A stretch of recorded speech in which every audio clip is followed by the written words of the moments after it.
call this evening. For those maybe who are new or joining us for the first few times, let me introduce myself. My name is Betty OLOO, a long-time Neolife distributor, very enthusiastic about our products and what we can do to help people who come to us for assistance. So the aim of this training, especially the product session, is to position ourselves so that we are better able to do that. So from wherever you are joining us, I'd like to invite you to take the next 1 hour with us, relax, listen, and of course, as always, if you have questions, we have a Q&A every other week. At least we have a Q&A which you can send your questions and we can discuss them, or we can send you answers if maybe you need to hear back urgently. So as I think I mentioned last Thursday, we will be continuing with our series on metabolic health. And we have had a lot of preliminary sessions to lead up to our topic for today, which is still part of metabolic health. But today we are dealing specifically with insulin resistance, which is what we have been building up to. And the reason why insulin resistance as a topic is so important, and why I thought we would build up to it with the previous 2 sessions, is because this really falls into how we want to introduce our clients and our families to the products by getting in before the problem gets out of hand. So in other words, when you're talking about pre-insulin resistance, we are even coming before pre-diabetes. That is, to start intervening when we start noticing certain aspects of our metabolism is not working well. And the first place to see that is in insulin resistance. So I will have mentioned this previously, but let me just repeat the definition there, that insulin resistance is a metabolic condition in which cells and biochemical pathways do not respond correctly to insulin. And you will remember that I said insulin is one of 2 hormones that are produced by a little organ called the pancreas, and which with the second hormone, which is glucagon, are in charge of our energy supply. That is, they make sure that the energy being supplied by our food from our digestive system is taken to all the different parts of our tissues to supply us with energy for growth, for work, for thinking, and so on. Glucagon, on the other hand, the second hormone, is the one in charge of making sure that when we are not eating, that is what we call the fasted state. That is the period when maybe you ate in the morning and you have digested the food and have been using the food, and now it's some hours later, maybe it's in the afternoon, and you still need energy, of course. And the reason why we are able to keep on going on is that glucagon ensures that our organs, tissues, and so on are supplied with energy by the way it signals to the liver, the way it signals to our other pathways. So then, going on to that, when you have insulin resistance, that is when your cells and some of the metabolic pathways are not responding correctly to insulin, what we find happens is that the glucose level in the blood rises, because the correct response to insulin is that the cells open up, like the cells of your muscles, the cells of or the organs open up in order to let in glucose for energy, because glucose is our fuel for producing energy. So when there is insulin resistance, it means that insulin comes to the cell ready to supply, to signal that there is glucose ready to supply the cell, but the cell does not open up for that supply of glucose, which means the glucose remains in the blood. So as this problem continues, it means that you'll be having high blood glucose, but at the same time, you'll be having high insulin flowing around in your blood, but being ignored because the cells are not responding the way they should. And this is a thing that starts and develops and eventually is going to lead to consequences. So for that reason, what are the early signs that might warn us that all is not well with our insulin response system? I will mention 5 of them, but they are definitely not the only ones. But the first one is high blood pressure. Maybe some of us older people will have noticed that high blood pressure did not used to be such a common problem as it is now. But I think most of us will now say that probably in every family there is someone who, by the time they reach their 40s, are already struggling with high blood pressure. Maybe they have been struggling for a while, have been under medication, and they rely on the medication they receive to keep their blood pressure normal. But keep in mind that when you have a problem like high blood pressure, it's not because you needed medicine. Remember, medicine is an intervention from outside. The high blood pressure was not caused by something outside of you, it is caused by your own systems, which means that even though you are taking medicine and controlling your blood pressure that way, the problem that led up to the blood pressure is still going on and is still getting exacerbated. It's just, and this is why many times you may need to change the medication that you use, or you may to increase the dose to get the results that you could initially get with a smaller dose. So high blood pressure or hypertension is one of the early warnings that all may not be well with our metabolic system.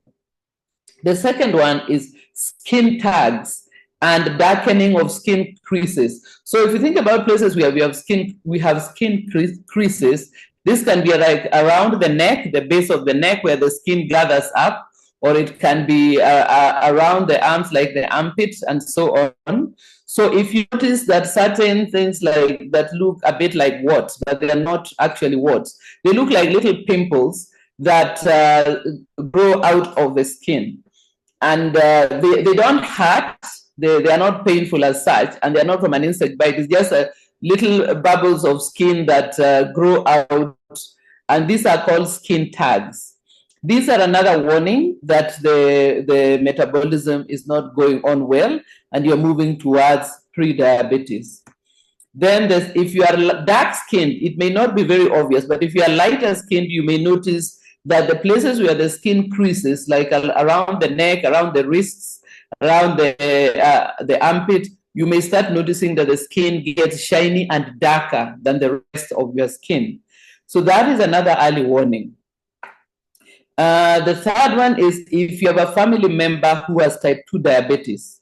That will tell you, if let us say it's your mom or your dad, grandmom, auntie, someone in your family, close family circle, that should also tell you that you need to keep a close eye on how your metabolic health is going. The fourth early warning is erectile dysfunction, especially in younger or middle-aged men. They're supposed to still be having normal, healthy reproductive reactions. But if there starts to be episodes of erectile dysfunction, that is another warning. And it is especially so if the person already had high blood pressure, because unfortunately, some of the medication for high blood pressure can have a side effect of erectile dysfunction. So that's another warning. And the last one I want to mention is migraines. If you have episodes of migraines, there can be other causes, but one of the causes is metabolic problems that are still in the early stages. That is, even if you go for your blood checks, it will seem still to be normal because the problem is in its early stages. But the migraines should be a warning to you that something problematic is going on. And so you immediately start adjusting your lifestyle choices, your dietary choices, so as to get ahead of the issue. So moving from those early signs that could warn us that things are not okay, and remember with this metabolic problem, the earlier we get into it, the more likely we are to reverse it and normalize things. If we wait until we are ill and we need medication, then of course, it's not as easy to reverse the issue as in the case where you start earlier. So now moving on to the issue of insulin resistance itself. This term has become very common and there's a lot of contradictory information that you might get online. So the first thing I wanted to say is that insulin resistance does not manifest itself in the same way in every person who has it. It will manifest itself in different ways, in different organs, and in different persons. So for that reason, you may see the information telling you that insulin resistance is causing all the diseases that you could possibly think of. And this could be true in a way, but the thing is that it's the same thing, but it is manifesting itself differently in different people. So you may start scoffing and saying, this thing, everybody is saying that it is causing this, it's causing that, it's causing the other. And it seems like people are just going on and on about it. But I just wanted to clarify that the reason it may appear that way is because of the different ways in which it manifests itself. And that is going to be the main part of the rest of my talk this evening, because I wanted to point out some of the ways, a few of the ways in which insulin resistance will manifest itself in different tissues, and maybe in different people as well. So let us start with the blood, because insulin is a hormone, and like all hormones, it is transported in the blood circulatory system. So the first thing we may notice in the blood is that we may have a chronic abnormally high blood glucose, and for that reason, there'll be abnormally high insulin, because remember, insulin is produced in response to the presence of glucose from our digestive system. So as the body is struggling to produce insulin, in order that insulin is going to distribute the glucose to the different tissues so that the blood glucose can reduce, because remember, it's like having, let us say, water. If you have water in a pipe, in an irrigation pipe, the water is going to be under high pressure, but it's going to be dissipated as it is sprinkled in the garden. But if for one reason or another there's a blockage, then the water is going to collect in the pipe.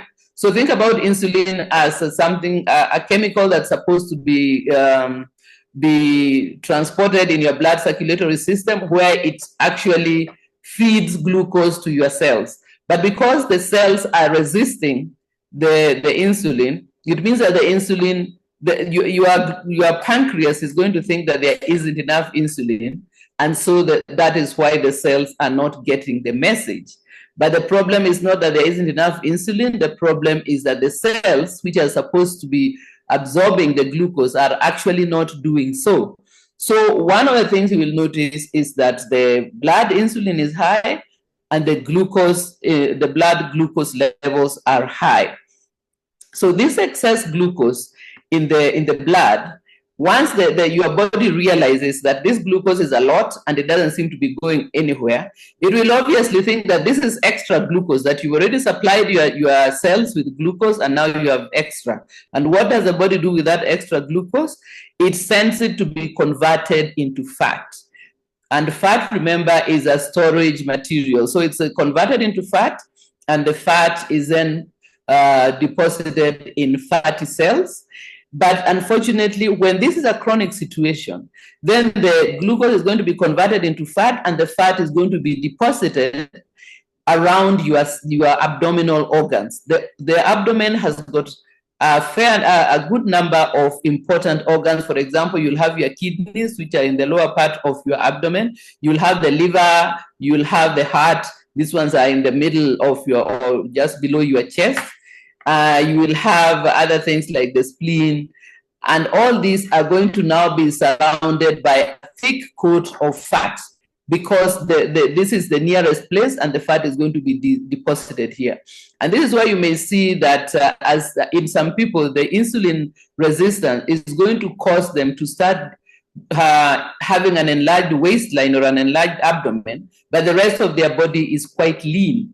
And of course, that means that although you do not have, let's say, big thighs or big arms or big buttocks, you have fat being deposited around those crucial organs in the abdomen. And this is what is referred to as visceral fat.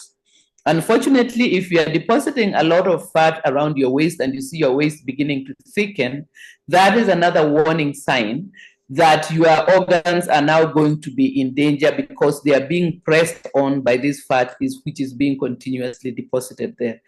And this is, of course, related to the high blood glucose, and that in turn is related to the insulin resistance, where the cells are refusing to take in the glucose that is coming from your digestive system. So when the fat cells are filled up, because let us say this is going on and on and on, and we are not taking the measures required, the fat cells are also, of course, going to fill up, because cells cannot grow and grow and grow forever. After a while, they are full. And these fat cells are now going to start trying to find ways to get rid of that fat because they are full. And what they'll do is convert the fat back into what we call free fatty acids, and they will return those free fatty acids into the blood circulatory system. So the blood was getting rid of the excess glucose by trying to store it in the fat cells. But once the fat cells are full, the fat cells are now going to reconvert the fat into free fatty acids and return it to the blood, with the idea that the blood is going to carry that free fatty acids away and go and use it somewhere else. So if the storeroom is full, then if it's this type of a living storeroom, then there are signals that say, okay, the cell says, okay, I can't carry any more fat than this. I have to get rid of some of this. And in fact, further down the line, we'll also mention that the fat cells themselves begin to be insulin resistant because they are full. But staying with the blood, what is going to happen here is now, because there is too much glucose, there will also be at the same time in the blood too much free fatty acids, because the fatty acids being deposited into the blood, because the fat cells are full, are going to also be flowing around in the blood. And this is where you may hear your medical practitioner saying that you have got fatty blood. This is because the fat cells, and especially for people who tend to, races where people tend to be more slender, like let's say many of the people from Asian origin tend to be thinner. They don't have a lot of fat cells. African people tend to carry a lot of fat around the hips and buttocks and the arms. But once those fat tissue areas are full, then of course the only place left is the abdomen. And that is why you can see the abdomen growing and growing and growing, because if we are still doing the same things that we are doing when the problem began, of course the body is going to try to store all this food, because our bodies are always worried about famine. You see, in previous times, food was not always accessible. In the times we live in now, for many people, of course, there are many people who still do not have as much food as they even need. But those are not the people who develop problems like diabetes, prediabetes, and insulin resistance. Those are the people who actually need to get food that can make them at least live a healthy life. But for the majority of the people whom I'm talking about in this case, there are people who the shortage is not food. The type of food may not maybe be of the best, but they have plenty of that type of food. So what can we as distributor do with someone who has already noticed, maybe as a result of taking some tests, or maybe because of familial issues that they've already noticed? What can we do? This is where we are now really recommending that botanical balance should be one of the common supplements that we recommend, because botanical balance will be a first step, together with 3NN, of helping to normalize the reaction of our cells to insulin, that is for the cells to react correctly to insulin. And the second thing is that we are going to have healthy cells and healthy mitochondria. So healthy mitochondria is going to be able to as the body takes in, as the cell takes in glucose, then the mitochondria are going to convert that glucose into energy for the cell to use. So between the two of them, botanical balance and 3NN, they are going to help with that initial problem of insulin resistance, where our cells are not reacting as they should to insulin. And as our blood glucose drops, then insulin will also drop, and we'll see things starting to normalize. But that cannot happen in isolation. Remember that our supplements supplement the good choices that we make. So in addition to that, there should be those lifestyle changes. So for example, when you have such issues every time you select a carbohydrate to eat, it should be a fiber-rich carbohydrate, because the high fiber in your carbohydrates is going to slow down the pace at which glucose enters your circulatory system, and that will give your system time to dissipate the glucose correctly, rather than to have a great outpouring of glucose and resulting in a great outpouring of insulin and having an ongoing problem all the time. So then let us go to the liver. So the liver is the other important organ, not only in detox. We often talk about the liver when we're talking about detox, but the liver is also very important in the storage and supply of energy, as well as the conversion of extra glucose into fat for storage. So when there is insulin resistance, there are certain things that you will notice in your liver. The first will be that the liver will start getting mixed messages from the hormones, the two hormones that we are talking about, which will lead to it starting to make fats, even though the fat is not needed, because there is already enough glucose supplied in the blood. But because the cells are not responding correctly, the liver will be signaled that you need to produce more glucose, to convert fat into glucose, because the cells are starving. So these cells are not starving. It's just that they're not responding correctly. But the liver will understand that what it needs to do is to supply more glucose. And at the same time, it will receive other messages that says, there is too much glucose in the blood, you need to convert it in fat. So you can see there will be contradictory signals given by the two hormones that we talked about, glucagon and insulin. And this will make the liver not react correctly. And over time, the liver will be overtaxed with this what is it called? These contradictory messages. And that is where we start having issues in the liver. And you also find that there's going to be inflammation in the liver. And unlike other let's say others parts of our bodies, the liver does not have muscles. So we cannot exercise our liver. We cannot say that I'm going to do more exercise so that my liver is stronger or healthier and so on. And in addition to that, the liver has got no nerves. So even when your liver is in trouble, you will not feel any pain because it has got no nerves. Remember, the liver deals with toxins. And for that reason, it has got no nerves, and it will not respond by giving you pain, which is usually a warning that things are not okay. So by the time we realize that the liver is in trouble, the trouble would have advanced a lot. That is why we keep in mind the other peripheral things that we can do to take care of our liver. For example, always being aware that we keep our toxin load low. This is why we are always saying a healthy diet means you eat mainly minimally processed foods, because a lot of processed foods have got substances that are not food. They are used to preserve the food, they are used to color the food, they are used to give the food a certain texture and so on. All of these are going to need to be detoxed by the liver. In addition to that, when you've got, you are taking chronic medication, part of the medication is doing what it's supposed to do, but it also needs to be detoxed, because you don't just absorb the medicine as if it's food. There'll be a part of it that the liver has to detox.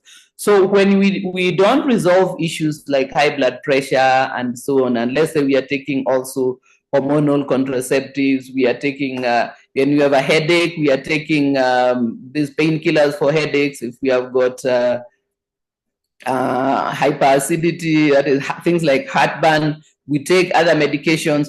All these are taxing your liver. So for that reason, it is very important to follow healthy dietary choices, because that is how you can help your liver to not be overrun by toxins. In addition to that, there are supplements that we can recommend that will help the liver in its function. And that will be flavonoid complex, it will be botanical balance, and we also can add their beta gut, which we know well is very important for detoxing. Okay, then we go on to fat cells. We mentioned them before, but just quickly mention that when we have insulin resistance, as it progresses, the fat cells are also going to be resistant to the messages from insulin. And what they do is, as I said before, they start breaking the fat and turning it into what is called free fatty acids. And these free fatty acids enter the blood circulation system, causing fatty blood. This fatty blood has the effect of worsening the insulin resistance in tissues and especially in fatty tissues. It also increases plaque in your blood vessels and causes cardiovascular issues. Remember, plaque is going to contribute to the high blood pressure because it's going to deposit inside the blood vessels and make them narrow so that the pressure becomes abnormally high. Of course, also, this fatty blood is going to contribute to the inflammation in the liver and also in the pancreas. And that is why we are having situations. I get a fair number of questions about things like pancreatitis, which is an inflamed pancreas. We get non-alcoholic fatty liver disease because the fat is now, the liver is now running out of places to store fat, and it stores the fat within itself, because the other places are, the fat tissues are saying, no, we are full, we don't want any more. So that is how we end up with the fat cells, which are usually supposed to be a very useful thing. The fat cells are supposed to be our storage places where we keep the food, the fuel we don't need immediately, and convert it back into glucose when we are in a fasted state. That is when we are not eating. And this is why we say that one of the things you can do in your lifestyle is to follow time-restricted eating. For small children, of course, we don't restrict their food. We give them the food that they need because they are still growing and their energy expenditure is high. But for young adults and so on, we discourage what is it called, snacking.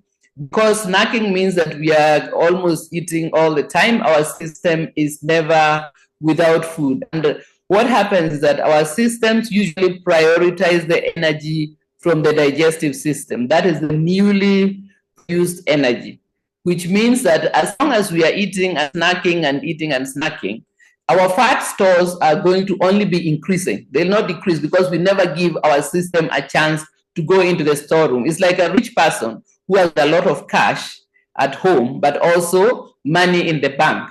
As long as they've got plenty of cash at home, they're not going to go and take the money out of the bank account. They are going to use the money which is in their wallet and maybe in their safe in the house.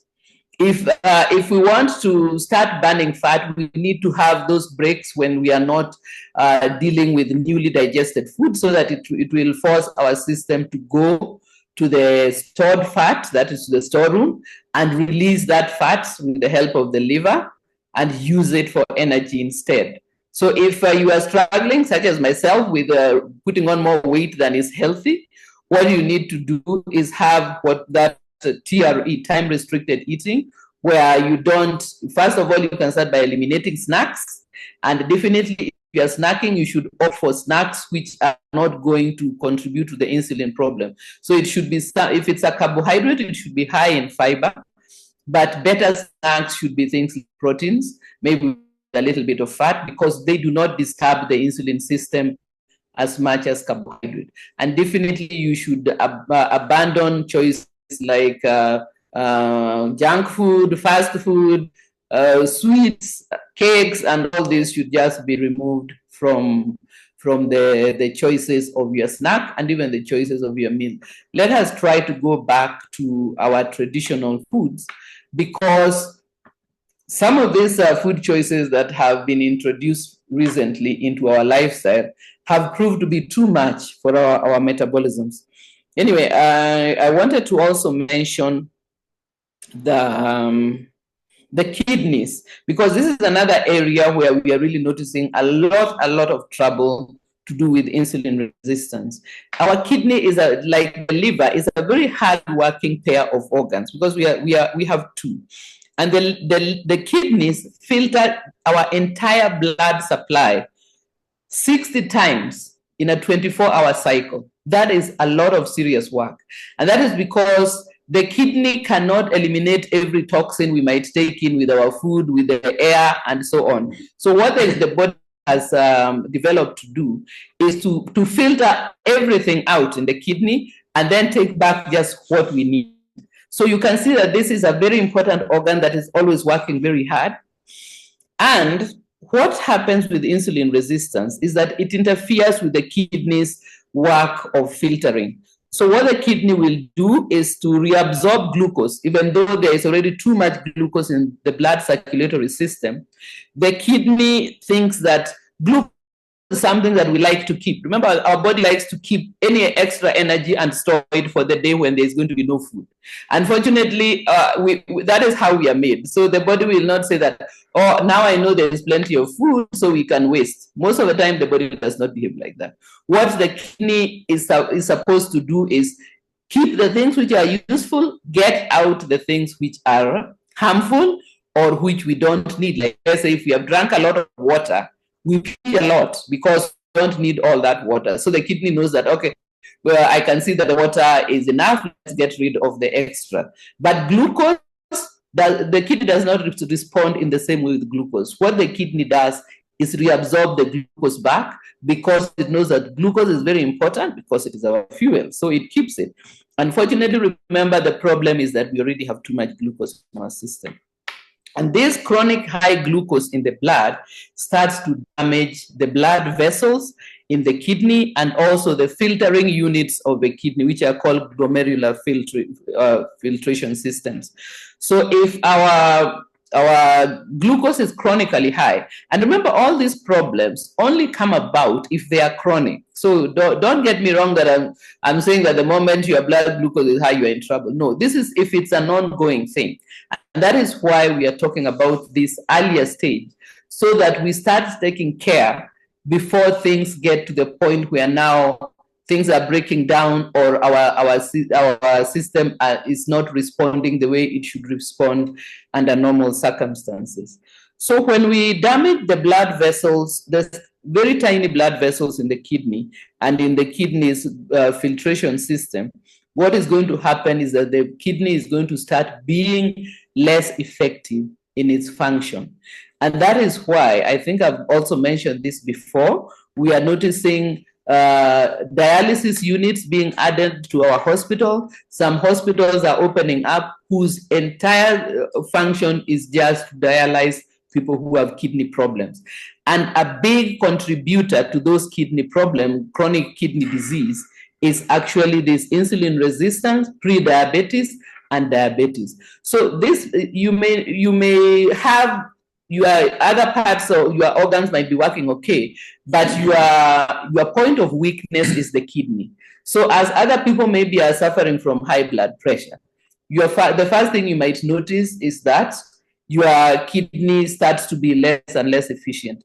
Another person might notice a different aspect in their insulin resistance. So I just wanted to mention before I go on some of the supplements that we can recommend for people who are having kidney issues. Usually they will tell you that you are in early stage chronic kidney disease, or you are in middle stage, or you are in late stage, by which time you are looking at dialysis. By the time you're in stage 3 and 4, you are looking at needing to have dialysis.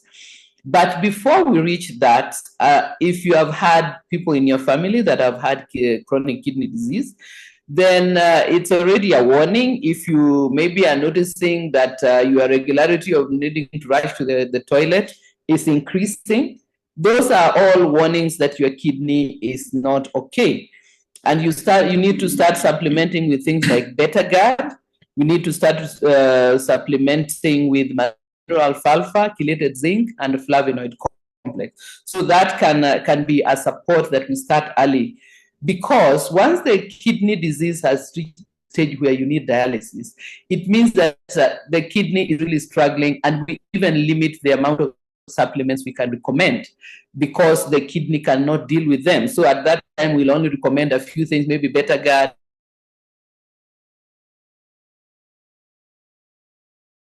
unfortunately, when you have kidney problems,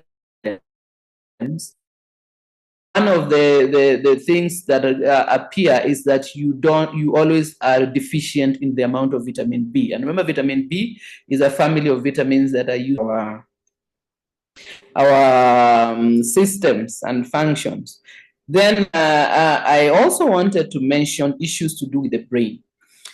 The insulin resistance is going to appear also in our brains. And this insulin resistance is going to manifest in things such as brain fog. Maybe you have heard about this, that someone just finds that their mind is blanking out and not really very sharp and able to think clearly.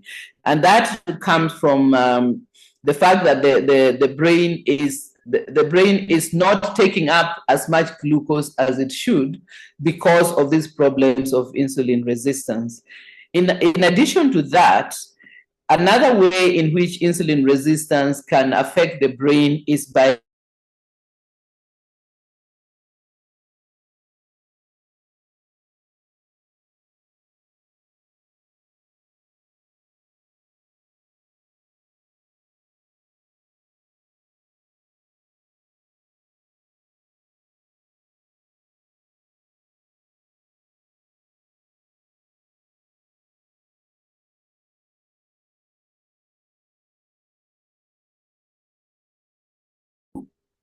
more and more research is showing that certain types of Alzheimer's are linked to this insulin resistance problem. Again, remember, this is early, but unfortunately, Alzheimer's, by the time you're showing symptoms, the problem is far advanced. So just to keep that in mind, what we can do is, of course, make the lifestyle changes that will support health. And in addition to that, we have supplements like mind enhancement formula.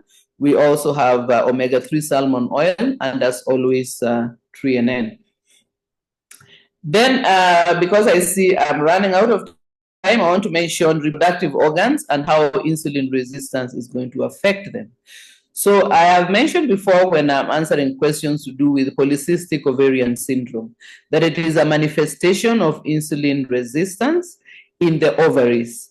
And when there is high insulin in your blood, what will happen is that it will cause the ovaries to start producing testosterone in abnormal amounts for a woman. Remember, women, like men, also have testosterone, but men have a higher amount than women because testosterone is an androgen, that is a male style hormone that supports the masculine reproductive system. Women are supposed to have it in small amounts because if the amount starts to increase, the woman is going to start noticing that they start growing hair, male style hair, like on their chin and so on. So that is usually something to warn that maybe the hormonal balance is not good. And that is why one of the things we recommend for PCOS is herbal feminine complex to help to balance out the hormones. But remember, if the insulin and the blood glucose are out of order, then you are going to continue producing testosterone, and this is also going to reduce fertility in the woman with PCOS. PCOS is one of the main contributors of reduced fertility in women of reproductive age. Also because the high insulin is going to interfere with ovulation, and that means that the woman may not be would normally be.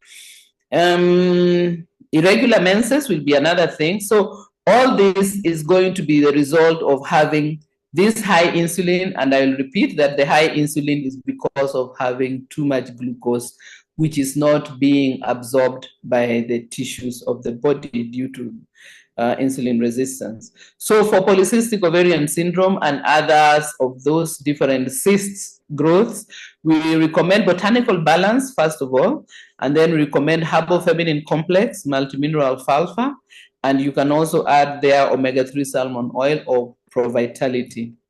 Then lastly, I wanted to mention on the side of men, erectile dysfunction can be the result of chronically high insulin and high glucose.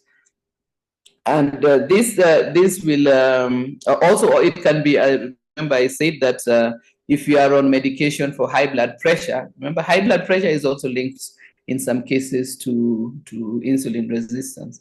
So the erectile dysfunction can be a side effect of the insulin resistance, which would be preventing the veins in the penis from opening up to allow blood to engorge. And it will also, it can also lead to damage of those small blood vessels because of things like fatty blood and so on. So one of the effects of insulin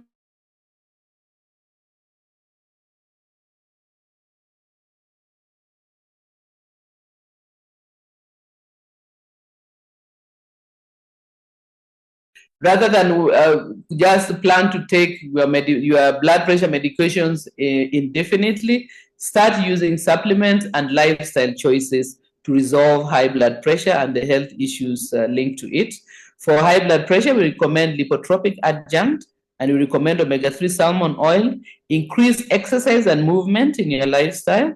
Avoid, for the sake of erectile dysfunction, we recommend avoiding and eliminating substances like cannabis and alcohol because they contribute to this issue. And for erectile masculine complex, which supports the male hormones and the reproductive system, we also recommend chelated zinc and, of course, botanical balance.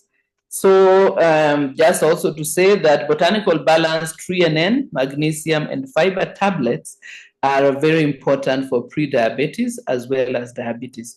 But remember that if you're on diabetes medication, some of the medication, if let's say you are taking insulin for your diabetes, the high insulin in your blood, because you are adding insulin now, because it seems that the one you have does not seem to be enough, means that you are going to end up with the same problem as if you are producing too much insulin. Because remember, we said there is a problem with too much insulin, which is caused by too much glucose. Now, the place we should all attack is why is there too much glucose in the system? And that goes back to our diet. So we have to look at glucose always comes from carbohydrates. So look at the carbohydrates you are eating. If you're eating carbohydrates that have been processed, let us say it's a grain that has been milled into flour, that is already processing. You can do that when things are still normal. But once you start having issues, you need to make sure that you are taking the grain, whole grain, as in you can see the grain yourself. If it's something like, let us say, cassava, eat the cassava plant rather than using cassava flour. If it is something like rice, maybe brown rice, because by the time the rice has been, the hull of the rice has been removed, it means that it is processed and it's going to speed up the rate at which it is digested and added to your blood circulatory system.